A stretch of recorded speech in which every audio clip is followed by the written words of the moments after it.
To demonstrate how to do surface crochet, I'm going to show you on my free Crochet Coaster pattern. There is a link down below the video where you can access this pattern. Okay, so to start, I'm going to use a 3mm crochet hook and I'm going to use some fingering weight yarn. First of all, I need to decide where I'm going to start my design. So this is the front of my work and this is going to be the back. So from the front, I'm going to find the middle of my crochet coaster on the bottom and I'm going to insert my hook here into this stitch. So I'm going to insert here and I'm going to turn over my work. Okay. Now, the easiest way I find is to tie a knot onto your hook. So first of all, I'm going to leave a long tail because I want to be able to weave this in at the end. So I'm just going to put that around my hook and simply tie a little knot. So there's my knot. If you want, you can add a double just to secure it. Now, the reason I've left a long tail is because that's going to help anchor my work. Okay, so now I've got my hook with my yarn knotted on top. So I'm going to hold my tail and I'm going to pull my hook with the yarn all the way through to the front. Okay, and your working yarn is going to stay on the back. So now I'm going to turn over my work so you'll be able to see the front.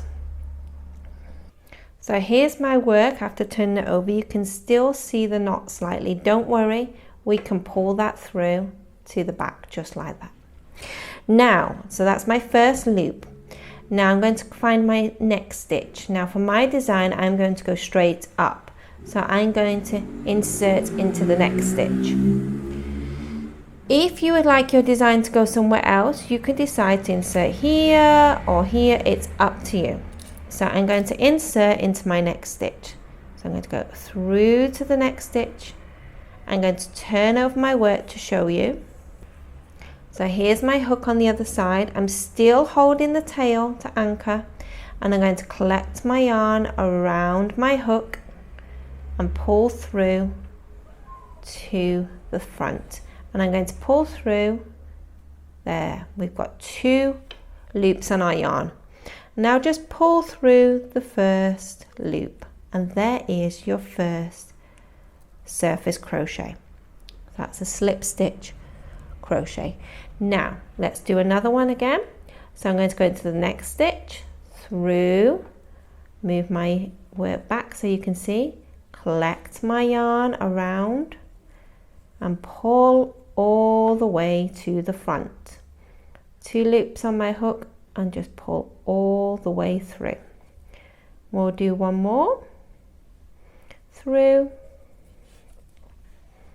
collect your yarn, through to the front, and this time I'm just going to pull it all the way through without having the 2 loops on my hook, straight through. Now if you're going to continue my design and straight through, and that's how to do surface crochet. To continue my design, I'm going to continue until I have 10 surface crochet stitches. To continue my design, I've done my 10 surface crochet, and now what I'm going to do, I'm going to cut my yarn with about a 20 centimeter tail so I can weave in my ends. So I've cut my yarn and I'm just going to pull it through. Now mine is slightly longer because I'm going to continue with an embroidery design. But if you were doing surface crochet, it would only need to be 20 centimeters. Okay, and then what I would do is pick my hook from the back and collect the yarn and pull it all the way through. And there we go. Now simply just weave in your ends from both the beginning and the end, and that is how to surface crochet.